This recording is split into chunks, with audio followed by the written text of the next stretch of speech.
इससे पिछला दिन हम बता दिए थे कौन चीज, न्यूमेरिकल। आज हम बताते हैं गॉस प्रमेय, बहुत महत्वपूर्ण है।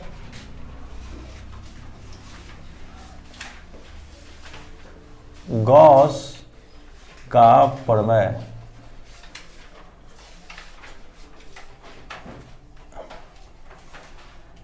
Gauss theorem.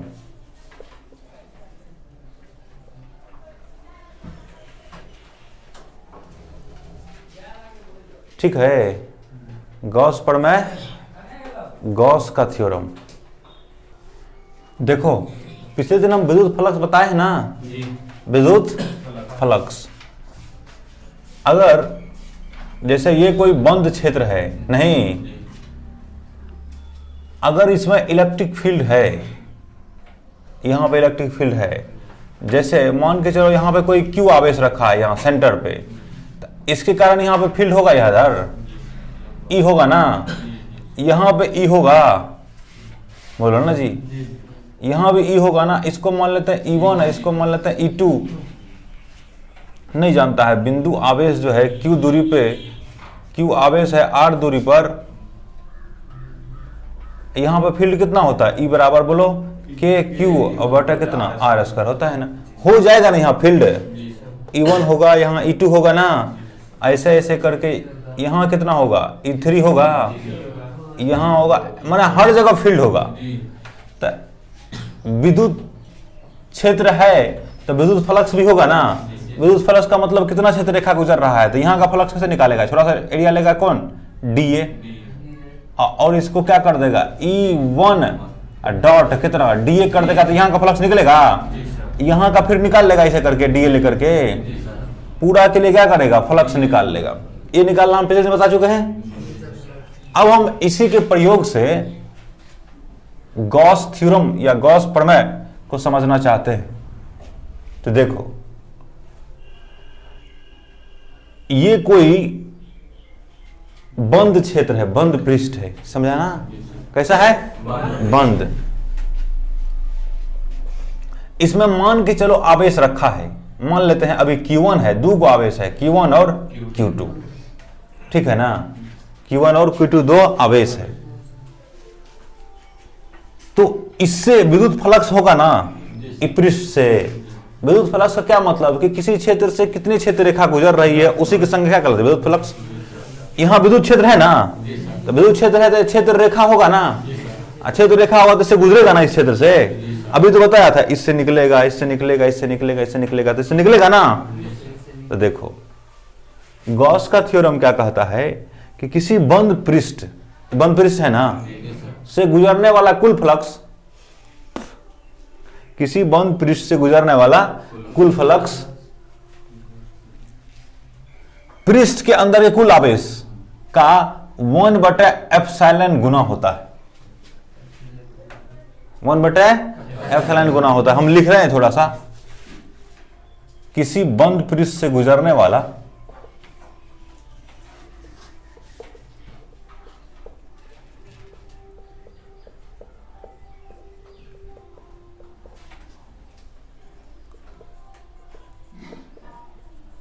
कुल फ्लक्स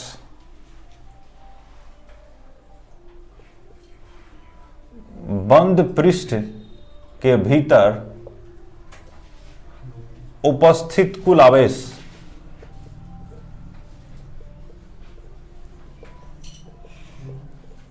का 1/ε गुना होता है, 1/ε0 गुना होता है। ठीक है, यही स्टेटमेंट है। तो देखो मान लो कि इससे जो फ्लक्स गुजर रहा है ना वो कितना है, फाई, क्या है, तो फाई बराबर कितना होगा, फाई ना मानते फ्लक्स को। इससे अगर इसको जनरलाइज करें अभी, तो मान लो कि क्यू आवेश है, टोटल कितना आवेश, क्यू कुल है, सरफेस के अंदर कितना है, क्यू कुल ना। तो क्या लिखे, किसी बंद पृष्ठ से गुजरने वाला कुल फ्लक्स बंद पृष्ठ के भीतर उपस्थित कुल आवेश क्यू कुल का कितना होता है, 1/ε0 ना।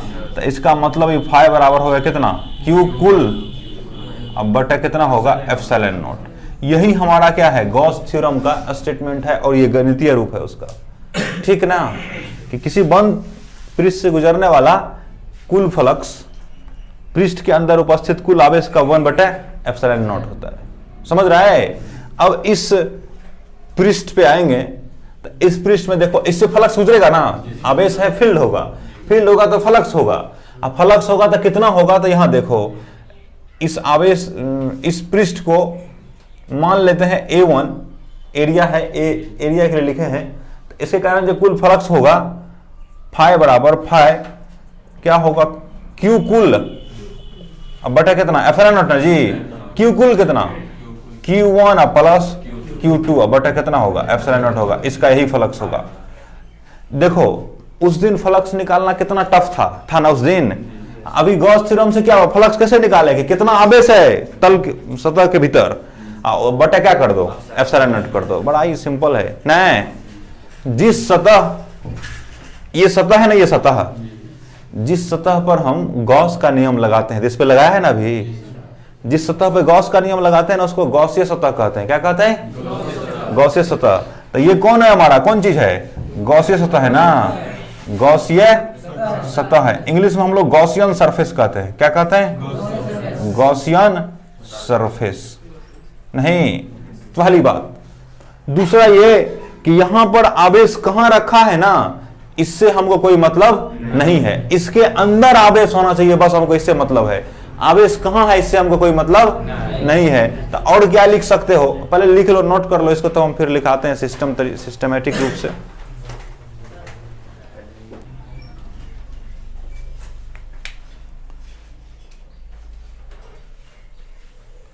जैसे ये सतह लिया, अभी कितना आवेश था, 2 आवेश था, Q1 और Q2, 3 आवेश ले लेते हैं, कितना Q3। देखो तो ये तीनों क्या करेगा, अपना अपना विद्युत क्षेत्र उत्पन्न करेगा। इस सब के कारण विद्युत फ्लक्स होगा, इस सतह से नहीं होगा, इस सरफेस एरिया S, सरफेस है S, तो इसी कारण विद्युत क्षेत्र होगा। अब हम ये बोले थे कि इस सतह पर लगाए गॉस प्रमेय, तो जिस सतह पर गॉस प्रमेय लगाता है उसको क्या कहते हैं, गॉसीय सतह कहते हैं। नहीं, जिस सतह पर गॉस प्रमेय, जिस सतह सरफेस पर गॉस प्रमेय लगाया जाता है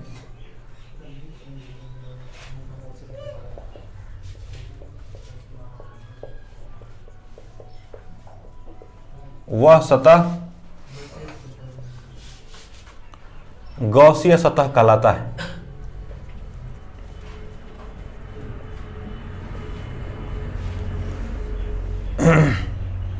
देखो दूसरा ये कि गॉसीय हुआ ना, गॉसीय सतह जी, गॉसीय पृष्ठ भी कहते हैं। क्या कहते हैं?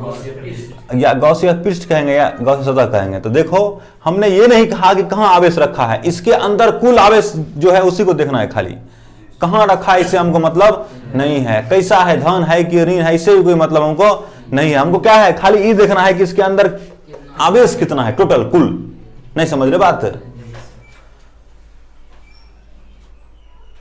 गॉसीय सतह के अंदर ये लिख देते हैं, गॉसीय सतह के भीतर आवेश की स्थिति माना कि कहां है, यहां है, यहां है, यहां है, पोजीशन। स्थिति का मतलब क्या हुआ, पोजीशन।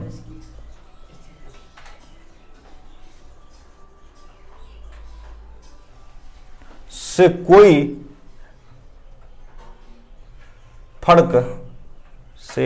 फर्क नहीं पड़ता है। मतलब कहीं रहे लेकिन भीतर रहना चाहिए, नहीं कहीं रहे इससे कोई मतलब हमको नहीं है, खाली क्या करना चाहिए, भीतर रहना चाहिए। अगर बाहर है कोई, जैसे यहां Q4 है, यहां Q4 है, तो इसको हमको देखना है नहीं, बोला है वो क्या, पृष्ठ के अंदर ना, पृष्ठ के अंदर थे, पृष्ठ से बाहर हो गया ना। लेकिन देखो फ्लक्स निकालने में, अभी हम समझाएंगे, अभी रहने देते हैं इसको, कि फ्लक्स निकालने में इसका भी योगदान होगा, ये भी फ्लक्स बनाएगा इसके कारण। अगर इससे फ्लक्स निकालेंगे तो इसके कारण भी होगा, लेकिन इसके अंदर नहीं है। नेट फ्लक्स जो इससे होगा ना, इससे गुजरेगा, वो 0 हो जाएगा। ये अभी हम समझाते हैं, पहले ही लिख लो। उसके बाद क्या लिखाया कि आवेश की स्थिति से कोई फर्क नहीं पड़ता है ना। ये समानता जो है ना, इसके लिए हम लोग गोलीय सतह लेते हैं। कौन सतह लेते हैं? गोलीय सतह। अच्छा ये भी देख लो है जी, पहले पढ़ा दिया है कंटिन्यूअस चार्ज, पढ़ाया है ना। माने चार्ज क्या है, हमेशा है, प्लस प्लस प्लस, इस तरह प्लस प्लस है ना। अभी जो चार्ज लिखे हैं वो कौन चार्ज है, इस कंटिन्यूअस नहीं है जी, यहाँ है, इसके बाद यहाँ है, यहाँ है, बिंदु आवेश है ना। ये है लगातार चार्ज है, इसी को सतत आवेश कहते हैं ना।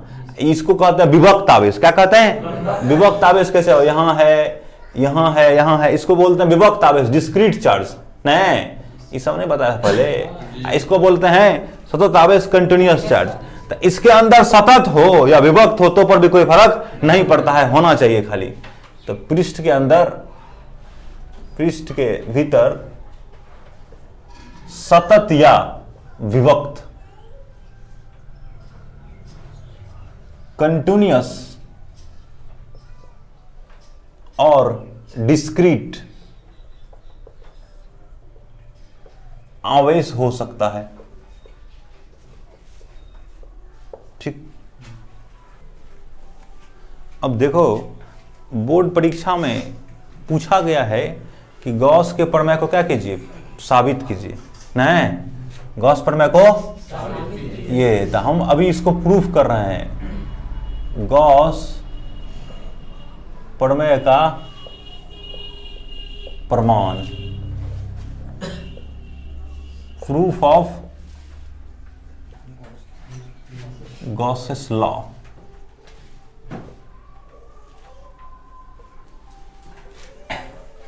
इससे पहले तुम लोग एक सम्मित समझते हो, सम्मित, सम्मित समझते हो।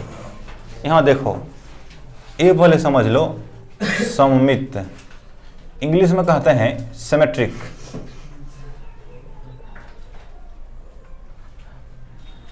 इसको ऐसे समझो ना, कोई भी शेप है ना, कोई भी आकृति है, उसको अगर दो भाग में काट देंगे तो एक भाग दूसरे भाग के अगर बराबर हो जाएगा ना, उसी को क्या कहते हैं।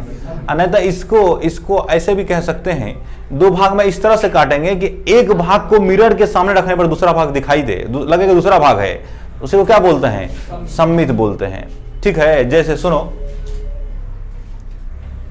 ओ है ना, ओ ऐसे होता है ना, ओ बोलो ना।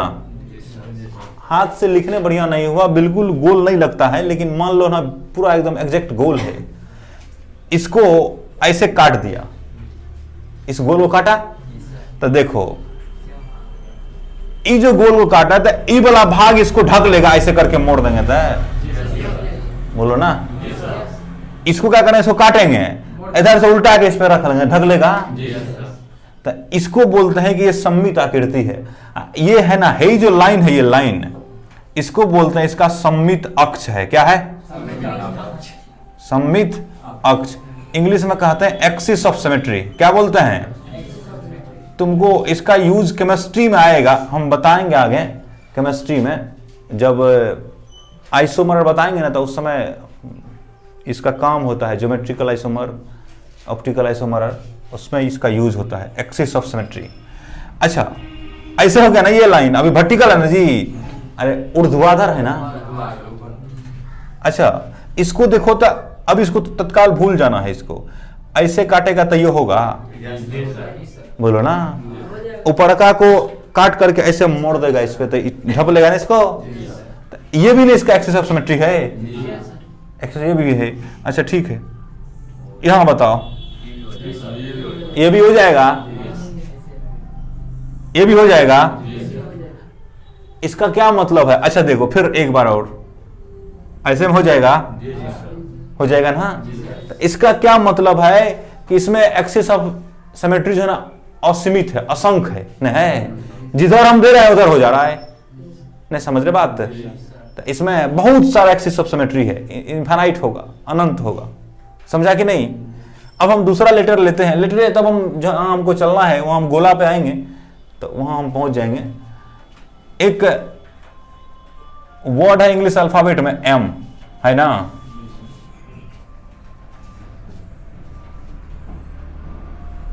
थोड़ा सा अगर टेढ़ा उड़ा हो जाए तो इसको ध्यान मत रखना है, हाथ से लिखते हैं ना, थोड़ा थोड़ा टेढ़ा हो ही जाएगा ना। बोलो, इस सिमेट्रिक फिगर होगा, कैसे कैसे कहां से? इसको सर बीच से काट देंगे, उल्टा देंगे तो ऐसे जो काटेंगे ना इसे तब हो जाएगा। इसको काटेंगे, इस पे ढक देंगे, इधर पूरा ढक लेगा।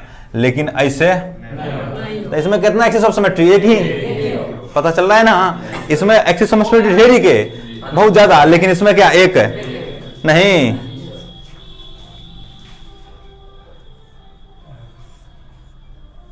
इसमें बोलो कितना एक्सिस ऑफ सिमेट्री? कैसे? ऐसे नहीं होगा क्या? समझ रहे हो ना? यही एक्सिस ऑफ सिमेट्री है इसका। एगो है नहीं जी? ठीक है। अब देखो,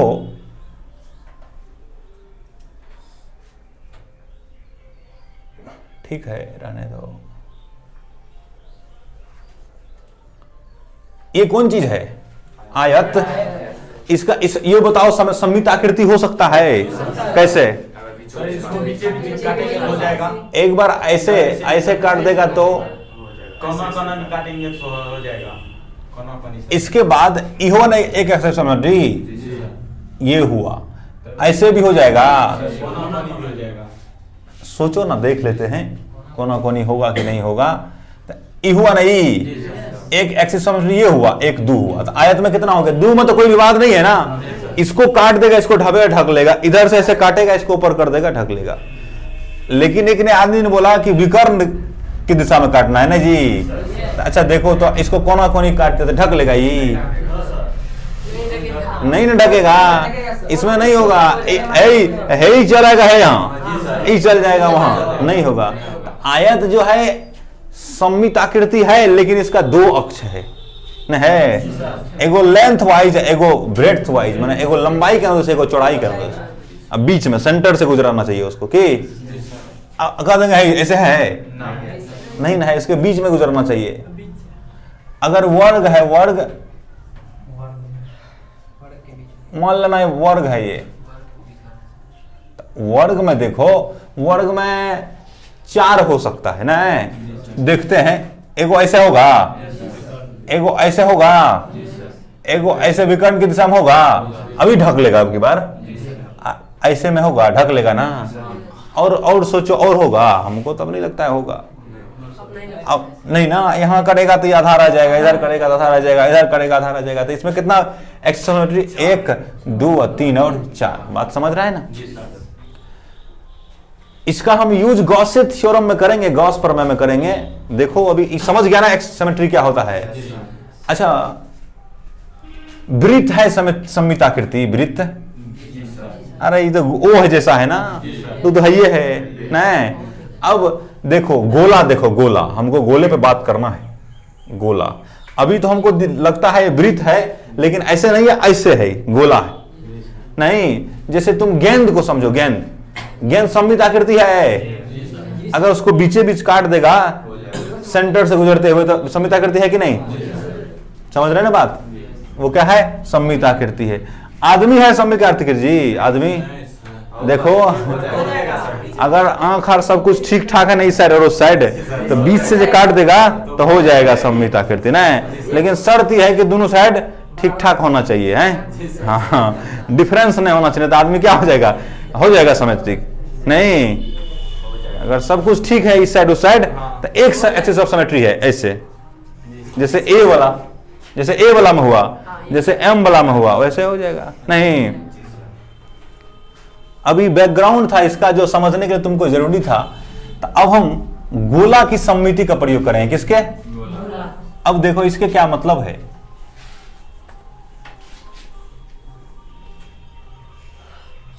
देखो यहां जैसे हमने आवेश रखा है, यहां समझ रहे बात? तो इस सेंटर पे है, तो त्रिज्या कितना होगा? आरे ना। यहां भी कितना होगा? आरे ना। यहां आरे ना होगा। तो अच्छा देखो, तो ये जो इसके सतह पे जो भी क्षेत्र लेंगे, डीए लेंगे, माने स्मॉल एरिया लेंगे, छोटा सा क्षेत्र लेंगे, वो इससे आरे दूरी पे ना है। यही सममिति का फायदा है कि हमेशा क्या होगा? आरे दूरी पे होगा ना, आरे दूरी पे ही होगा। बात समझ रहा है कि नहीं? अब वहां चलते हैं, तो हम गॉस प्रमेय को प्रमाणित करते हैं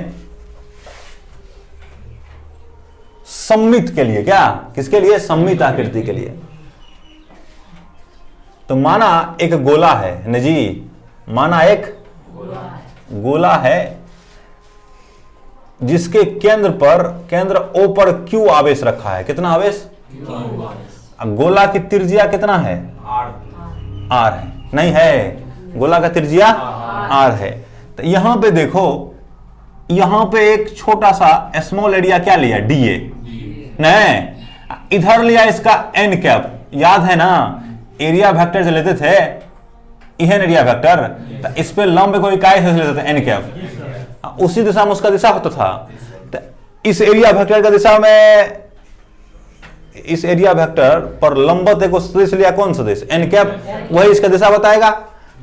ये n कैप है ना, तो DA किधर होगा? इधर होगा। बोलो ना, अरे DA वेक्टर इधर होगा ना, बराबर कितना? DA इंटू कितना? n कैप ना। इधरे मान लो RO वेक्टर, कितना वेक्टर? R है ना, तो इधरे मान लो, यहां तो दिखेगा नहीं, R वेक्टर भी मान लो। तो यहां पे फील्ड इधर होगा ना, फील्ड यहां पे फील्ड किधर होगा? इधर ना होगा।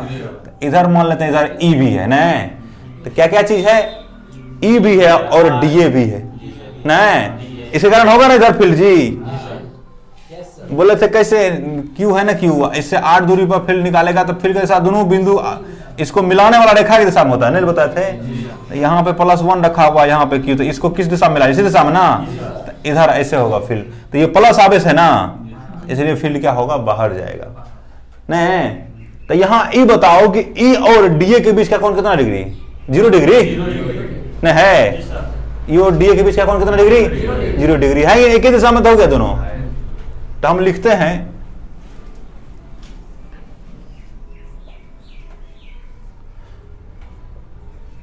माना एक R त्रिज्या का एक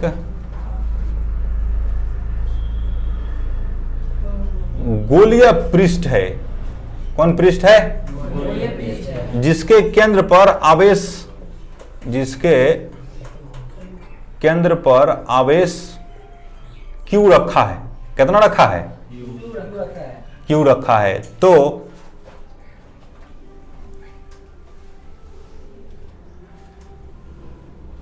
पृष्ठ पर विद्युत क्षेत्र तीव्रता कितना होगा? मान लेते हैं E है। नहीं, क्या मान लेते हैं? E वेक्टर है। E वेक्टर, इसका दिशा इधर होगा। गोलीय पृष्ठ, अब इस पे हमको प्रूफ करना है, गॉस का नियम है। इस पे गोलीय पृष्ठ के, गोलीय पृष्ठ पर एक छोटा सा क्षेत्र DA की कल्पना करते हैं। किसका? DA की कल्पना करते हैं। जैसे वहां लिख दिया है, यहां बताया ना DA, ये कौन चीज है हमारा? DA। तो DA से संबद्ध, DA क्षेत्र से संबद्ध फ्लक्स कितना होगा? क्षेत्र से संबद्ध फ्लक्स माना इससे कितना फ्लक्स गुजरेगा? तो देखो D फाई लिखेगा जी। अरे DA से कितना गुजरेगा? D फाई, फ्लक्स को फाई सूचित करते हैं। तो D फाई बराबर कितना होगा? E डॉट कितना होगा? DA होगा। बोलो ना, क्या लिखा है? तो फ्लक्स बराबर E इंटू कितना? DA ना, या E इंटू A। तो यहां छोटा सा फ्लक्स है ना, इसलिए हमने क्या माना है? D phi. नहीं, इसी को क्या लिखेगा? E DA और कितना? cos थीटा जी। थीटा कितना डिग्री? 0 डिग्री ना होगा, दोनों सेम दिशा में थे। ये हो गया। इसी को लिखेगा D फाई बराबर कितना लिखेगा? E या DA लिखेगा ना। बोलो ना, यहां पे E होगा कितना? यहां पे तो देखो Q आवेश है, R दूरी पे फील्ड कितना होता है? तो 1/4 पाई एप्सिलॉन नॉट Q बटे कितना होगा? R स्क्वायर होगा। यही ना फील्ड होता है। इनटू कितना हो गया? DA। बोलो ना जी, ये है D फाई। कितना के द्वारा? खाली इसके द्वारा ना। DA क्षेत्रफल से गुजरने वाला फ्लक्स है ना ये। बोलो ना, संपूर्ण पृष्ठ से गुजरने वाला फ्लक्स कितना होगा? तो संपूर्ण पृष्ठ से गुजरने वाला फ्लक्स फाई बराबर हो जाएगा सब डिफाई को जोड़ देगा तो हो जाएगा ना, किसके लिए, पूरे सतह के लिए ना जी, इंटीग्रेट कर देगा पूरे सतह के लिए। इसको घेरा कर दिया, उस दिन बताया था कि इंटीग्रेशन पे घेरा करने का मतलब क्या होता है, पूरे सतह के लिए। तो क्लोज इंटीग्रल बोलते हैं, क्या बोलते हैं, बंद इंटीग्रल, क्लोज बोलते हैं। ऐसे कर दिया ना, इसको क्लोज इंटीग्रल बोलते हैं, डिफाई। तो क्लोज इंटीग्रल क्या होगा, 1/4 पाई एप्सिलॉन नॉट, डिफाई है ना ये, क्यू बटे कितना आर स्क्वायर इनटू कितना होगा डी ए। ये सब देखो कांस्टेंट है, ये सब क्यू भी कांस्टेंट है, 1/4 पाई एप्सिलॉन नॉट 0 भी कांस्टेंट है। ये के है ना जी, ये कौन चीज है, के। क्यू तो फिक्स है, आर दूरी होता ये हो गया। ये सब क्या होगा, इंटीग्रेशन से बाहर निकल जाता है, कांस्टेंट इंटीग्रेशन से बाहर निकल जाता है, तो निकल गए बाहर। तो 1/4 पाई एप्सिलॉन नॉट क्यू बटे कितना R square into close integral कितना होगा डी ए। अब इसका मतलब क्या है कि सारे डीए को जोड़ देगा तो क्या होगा, तो यहां देखो, इस डीए को जोड़ा, इस डीए को जोड़ा, इस डीए को जोड़ा, इस डीए को जोड़ेगा, सब को जोड़ेगा तो पूरा पृष्ठ मिल जाएगा हमको। तो गोला का वक्र पृष्ठ कितना होता है, 4 पाई आर स्क्वायर होता है ना। ये गोला ना है जी, सब पृष्ठ को मैंने डीए डीए डीए सबको जोड़ देना है वन सतह के लिए, तो क्या हो जाएगा 4 पाई आर स्क्वायर।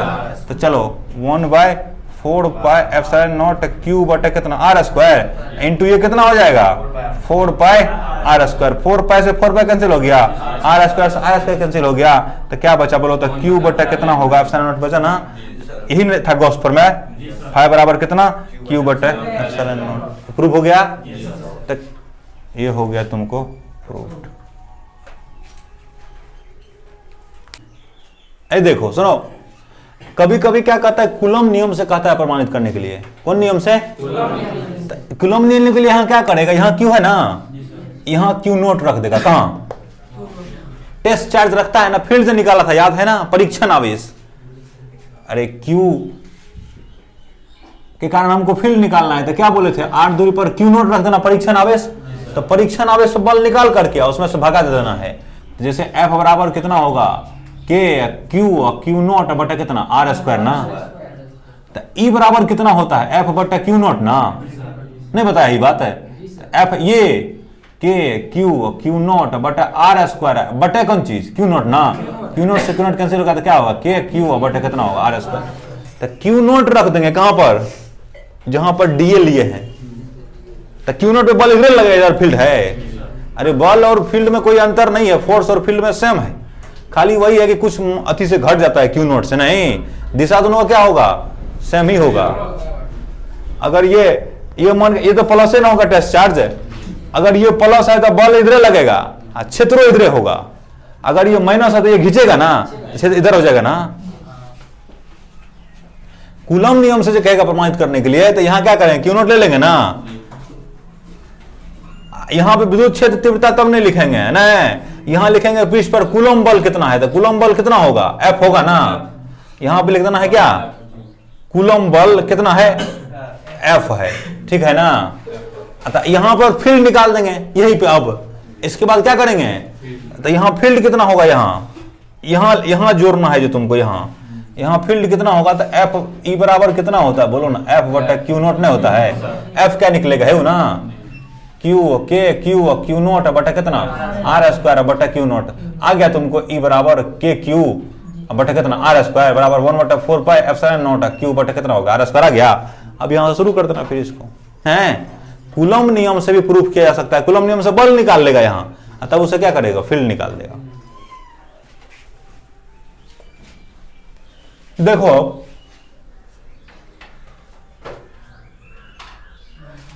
ये गॉसियन सतह लिया हमने, ऐसा हो सकता है, हो सकता है सतह कैसा भी हो सकता है, लेकिन गोलीय लेंगे ना, गोलीय तो सममिति वाला भांज हो जाएगा, वो जो बताया था अभी। तो वहां पे हमको फील्ड निकालने में क्या होगा, आसान होगा। अच्छा देखो, जैसा यहाँ क्यू आवेश है कितना मान लिया, एक ही क्यू है यहाँ पे हम फील्ड निकालना चाहते हैं, तो यहाँ पे डीए निकालना पड़ेगा जी। डीए किधर होगा, इधर होगा ना, बोले थे इससे लंबवत होता है, हो गया ना लंबवत। यहां पर फील्ड, इसके कारण फील्ड दिखेगा, यहां से इसको मिलाओ तो फील्ड ऐसे हो गया ना। तो ई और डी के बीच में कुछ कौन हुआ, बोलो ना। चलो यहां, अब यहां आ जाओ, कहां है, यहां ए है DA1, यहां लेगा तो यहां इधर होगा, बोलो ना रे, अब फील्ड हो इधर हो गया, मान लो इधर हो गया, तो यहाँ तक क्या हो गया, ई और डी दोनों एक दिशा में ना है, ठीक है। यहाँ के बारे में देखना चाहते हैं, यहाँ डी होगा ना, बोलो ना, नहीं तो इससे बढ़िया है, कहाँ देखो है, यहाँ देखो, यहाँ तो यहाँ डी इधर ना, बोलो ना, लंबवत होना है। अब फील्ड किधर, ये तो मिलाने वाला रेखा के अनुसार इधर ना हो गया, बोलो ना, तो इस पे क्या देख रहा है, यहाँ कुछ और कौन, यहाँ कुछ और कौन, और जगह देखेगा, हर जगह तक कौन क्या होगा, अलग अलग होगा, तो हर बार तुमको कौन देखना पड़ेगा कितना है ना। अगर ये ले लेगा गोलाकार, जैसे यहाँ क्यू लिया, तो यहाँ पे फील्ड यहाँ ले रहे हैं, तो फील्ड किधर, इधर है, डी किधर, इधर है, तो कितना डिग्री, 0 डिग्री, हर बार 0 हो जाएगा ना, तो गोलाकार में हर बार क्या हो जाएगा, 0 हो जाएगा नहीं। तो गोलाकार लेकर के हम अगर बनाते हैं तो हमको कैलकुलेशन में आसान होता है, बाकी लेने के लिए कैसे ही ले सकता है, नहीं समझा। गॉस का प्रमेय देखो ना कितना बढ़िया है कि इससे कैसा फ्लक्स होगा, कितना होगा वो निकाल लेगा, किसकी मदद से, गॉस नियम से। खाली इसके अंदर में क्या है ये आवेश तुमको पता होना चाहिए, तो इसके कारण फ्लक्स फाइबर और कितना निकाल लेगा, क्यू कूल बटा कितना, यही काम करना है खाली। कैसनो है तो ये निकाल सकते, नहीं निकाल सकते हैं हम, मैनुअली निकालने में ऐसे करके हर जगह थीटा उटा चेंज होगा तो ये थोड़ा मुश्किल हो जाएगा, लेकिन गोलियां अगर ले लेंगे हम मैनुअली जब निकालते हैं अपने से एक करके, तो ये वाला ठीक रहेगा, क्योंकि थीटा हो जाएगा क्या हो जाएगा, 0 डिग्री, इसमें जब चाहे निकाल लेंगे। लेकिन इसमें निकालना कहीं पे थीटा कुछ, कहीं पे कुछ, कहीं पे कुछ, तो निकालना क्या होगा, टफ होगा। लेकिन गॉस नियम इसके लिए भी सत्य है नहीं, तो क्या कहा जा सकता है, गॉस नियम किसी भी बंद पृष्ठ के सत्य है, चाहे उसका आकार कैसा भी क्यों ना हो, नहीं समझे बात, किसी भी बंद पृष्ठ के लिए क्या है, सत्य है। तो गॉस नियम किसी भी बंद पृष्ठ, गॉस नियम किसी भी बंद पृष्ठ के लिए लागू है, पर लागू है, नहीं बात समझ में आ रहा है, किसी भी बंद पृष्ठ पर क्या है, लागू है। बहुत बेहतर है ये अगर हमको फ्लक्स निकालना है किसी भी सतह से, तो